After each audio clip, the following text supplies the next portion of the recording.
बिस्मिल्लाहिर्रहमानिर्रहीम, अस्सलाम वालेकुम। 10th क्लास स्टूडेंट्स, जैसा कि आप जानते हैं कि हम आपकी 10th क्लास की मैथमेटिक्स की न्यू बुक को स्टार्ट कर चुके हैं।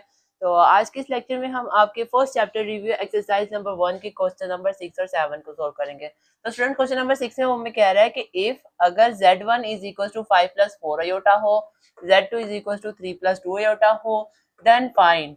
फिर आप मालूम करें, क्या मालूम करें, आपको कुछ एक्सप्रेशंस गिवन है, उनकी वैल्यूज को हमने क्या करना है, फाइंड करना है, मालूम करना है। फर्स्ट पार्ट में वो हमें कह रहा है z1 z2 फाइंड करना है, z1 इंटू z2। तो हम लिखते हैं इज इक्वल टू z1 की वैल्यू लिख दीजिए जो कि है 5 प्लस 4 अयोटा, z2 की वैल्यू लिख दीजिए जो कि है 3 प्लस 2 अयोटा।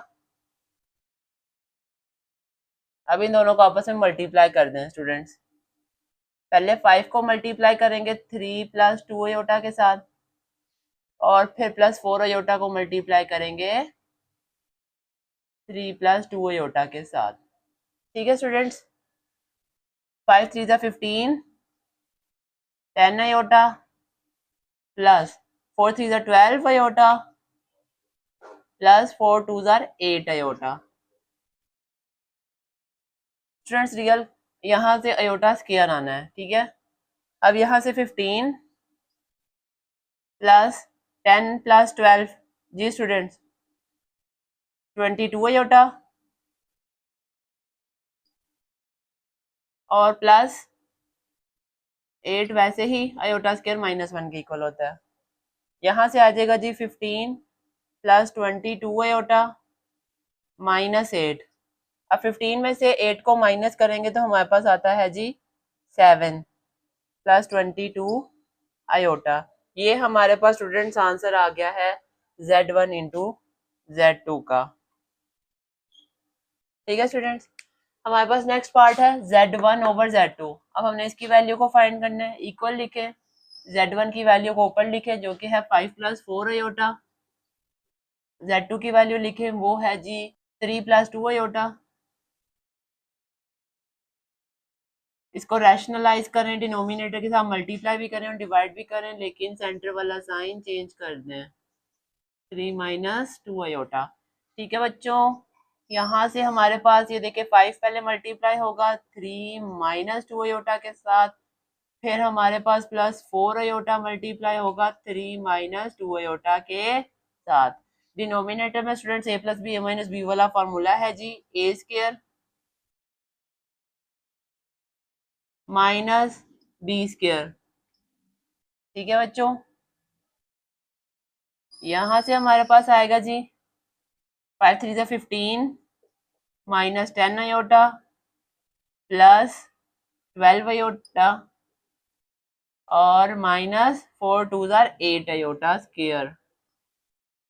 नीचे हमारे पास आएगा 3 3 जा 9 और ये 2 2 जा 4 अयोटा स्क्वायर -1 के इक्वल होता है। स्टूडेंट्स, यहाँ से हमारे पास आ जाएगा 15 वैसे ही। अब ये देखिए -10 अयोटा प्लस 12 अयोटा, 12 में से 10 को माइनस करें तो हमारे पास आएगा प्लस 2 अयोटा, और 8 वैसे ही आएगा, और अयोटा स्क्वायर -1 के इक्वल।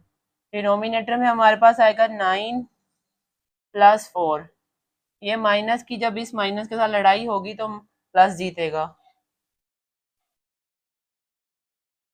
स्टूडेंट्स, यहाँ से हमारे पास आएगा जी 15 वैसे ही, प्लस हाँ प्लस 2 अयोटा वैसे ही, प्लस 8 आ जाएगा, और डिनोमिनेटर में हमारे पास 9 प्लस 4 इक्वल टू 13। अब स्टूडेंट्स 15 प्लस 8, 15 को जब आप 8 में ऐड करेंगे तो हमारे पास आएगा जी 23 प्लस 2 अयोटा ओवर में 13। अब स्टूडेंट ये देखिए 13 इस 23 के नीचे भी है और इस 2 के नीचे भी है, तो आप देखिए लिख दीजिए। यहाँ से लिखेंगे हम 23 ओवर 13 प्लस 2 ओवर 13 अयोटा। ये हमारे पास आंसर आ गया है z1 ओवर z2 का। अब हमारा थर्ड पार्ट है z1 बार इंटू z2 बार। यानी अब इसमें पहले हमने Z1 बार फाइंड करनी है और Z2 बार भी फाइंड करनी है, फिर उनका प्रोडक्ट ले लेना है। तो स्टूडेंट ये लें, Z1 बार हमारे पास क्या होगी, ये जो हमारे पास Z1 की वैल्यू है इसके ऊपर बार ले लेंगे। 5 + 4 आयोटा के ऊपर क्या आएगी, बार। 5 + 4 आयोटा के ऊपर बार, ठीक है। Z1 बार हमारे पास आएगी 5 - 4 आयोटा, क्योंकि बार हमें क्या कहती है, जिसके साथ भी आयोटा लगा उसका साइन क्या करो, चेंज कर दो। ये हमारे पास आएगी जी अब Z2 बार। Z2 की वैल्यू स्टूडेंट्स हमारे पास क्या है, 3 + 2 आयोटा, इसके ऊपर क्या आएगी, बार। Z2 बार हमारे पास आ जाएगी जी 3 - 2 आयोटा। अब हम क्या करेंगे, ये Z1 बार और ये Z2 बार का हम क्या कर लेंगे, प्रोडक्ट ले लेंगे, इनको आपस में क्या करेंगे, मल्टीप्लाई कर देंगे। Z1 बार है जी 5 - 4 आयोटा, Z2 बार है जी हमारे पास 3 - 2 आयोटा। आप अगर करना चाहें तो पहले ये लिख सकते हैं कि Z1 Z2 बार ये लिख के ना, आप Z1 और Z2 की वैल्यू लिख के उसके ऊपर बार लगा सकते हैं और नेक्स्ट स्टेप में आप बार को खत्म कर सकते हैं, तो आप ये इतने स्टेप से बच जाएंगे। चलिए वैसे ही कर लेते हैं। जैसे यहाँ पे हम लिखेंगे, जस्ट इक्वल का साइन डालेंगे। Z1 की वैल्यू क्या है हमारे पास, Z1 की वैल्यू है 5 + 4 आयोटा। स्टूडेंट्स वो मेथड भी ठीक है, मैंने कहा बस आप लोग के स्टेप्स थोड़े कम हो जाए, ठीक है।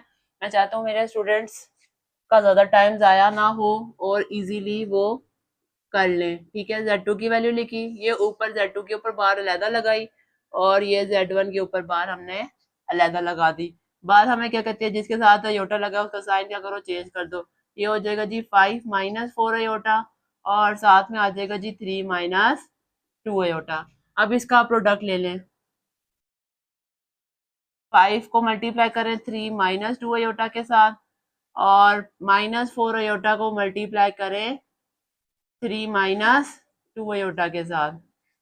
तो स्टूडेंट्स यहाँ से हमारे पास आ जाएगा 5 3 15 -10 iota -4 3 12 iota plus minus minus plus और 4 2 8 आयोटा स्क्वायर। 15 माइनस और ये माइनस, माइनस का साइन ही आएगा, लेकिन हम इसका प्लस करेंगे, माइनस माइनस हमारे पास क्या होता है, प्लस होता है।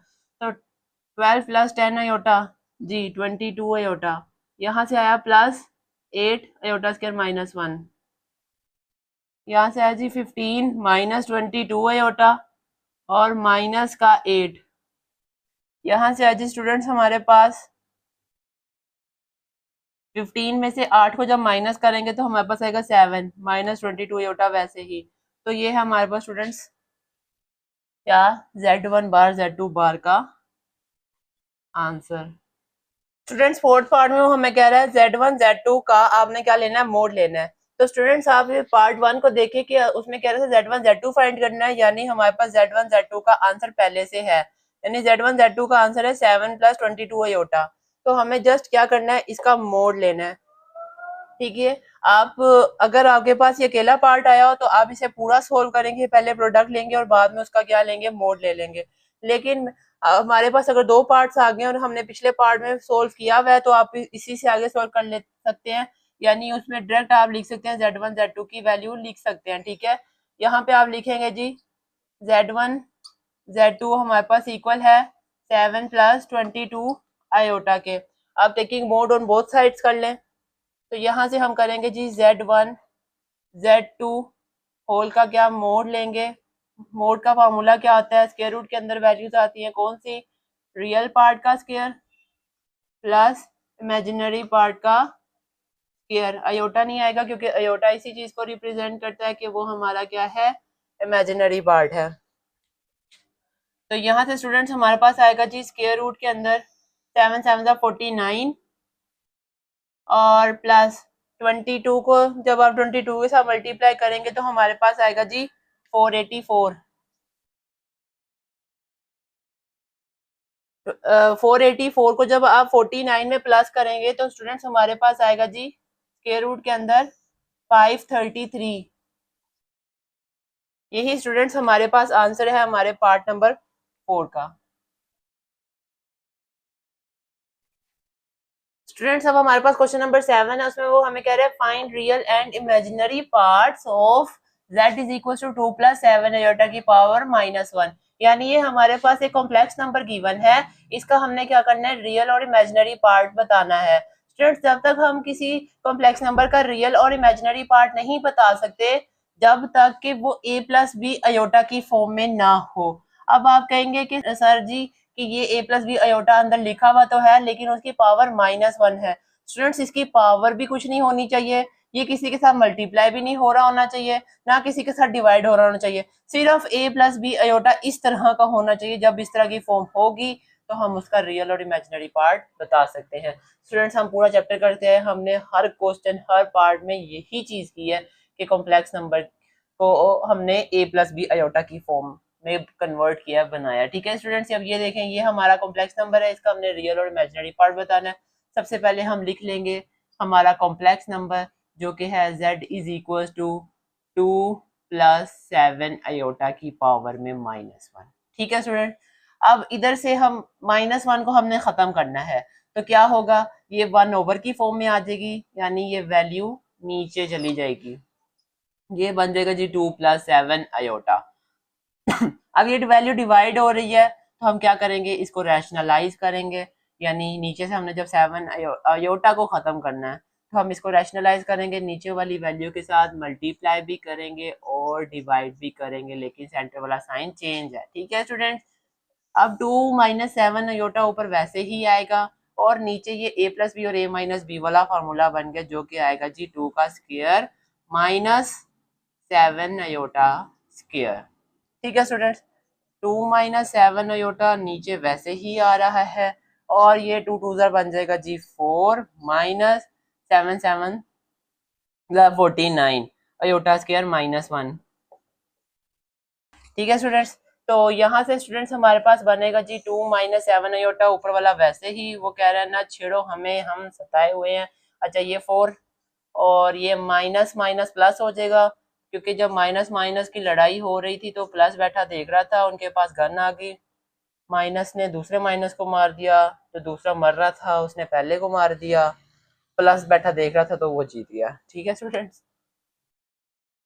तो ये 2 माइनस 7 अयोटा ये सताया वो वैसे ही नीचे आ रहा है, और डिवाइड में जब स्टूडेंट्स 49 में हम 4 को ऐड करेंगे तो हमारे पास आएगा जी 53। ठीक है स्टूडेंट्स, अब ये देखें, ये 53 हमारा 2 के नीचे भी है और 7 अयोटा के नीचे भी है, तो यहाँ पे लिख दीजिए हमारे पास जो हमारा z है वो क्या आ रहा है, 2 ओवर 53 माइनस 7 ओवर 53 अयोटा। तो ये क्या है, हमारा कॉम्प्लेक्स नंबर आ गया है। स्टूडेंट्स इसको आप इस तरह से भी लिख सकते हैं, फिर आप कंफ्यूज नहीं होंगे, 2 ओवर 53 प्लस -7 ओवर 53 अयोटा। ठीक है, अब इसका रियल पार्ट लिख लीजिए, REAL रियल पार्ट। स्टूडेंट्स क्योंकि ये a प्लस बी अयोटा वाली फॉर्म बन चुकी है, इसलिए हम इसका रियल पार्ट लिख सकते हैं, जो कि है हमारे पास 2 ओवर 53, और इमेजिनरी पार्ट भी लिख लीजिए, वो क्या है स्टूडेंट्स हमारे पास -7 ओवर 53। तो स्टूडेंट्स आप इसको एक और तरीके से भी रिप्रेजेंट कर सकते हैं, जो हमने इस चैप्टर के शुरू में पढ़ा था, रियल पार्ट ऑफ z वो क्या है हमारे पास 2 ओवर 53। ये मतलब रियल पार्ट को आप इस तरह से भी लिख सकते हैं, और इमेजिनरी पार्ट को आप आई एम लिख सकते हैं, z I am of z, यानी imaginary part of complex number which is equals to -7 over 53। Students आप दोनों तरीकों से रिप्रेजेंट कर सकते हैं, दोनों ठीक है, ठीक है, बाकी जैसे आपका दिल करे आप कर सकते हैं। ठीक है स्टूडेंट्स, ये था हमारा आज का लेक्चर, आई होप सो आपको समझ लग गई होगी। अगर किसी चीज़ की समझ नहीं लगी तो आप मुझसे कमेंट सेक्शन में पूछ सकते हैं, और मेरे व्हाट्सएप पे भी रब्ता कर सकते हैं। अगर थोड़ी सी भी समझ लगी है तो इस वीडियो को लाइक कीजिएगा, अपने फ्रेंड्स के साथ शेयर कीजिएगा, और मेरे चैनल को सब्सक्राइब कीजिएगा, बेल आइकन को भी प्रेस कर दीजिएगा, ताकि मेरी नई आने वाली वीडियोस का नोटिफिकेशन बर वक्त आपको मिल सके। तो ठीक है स्टूडेंट्स, नेक्स्ट लेक्चर तक के लिए अल्लाह हाफिज़।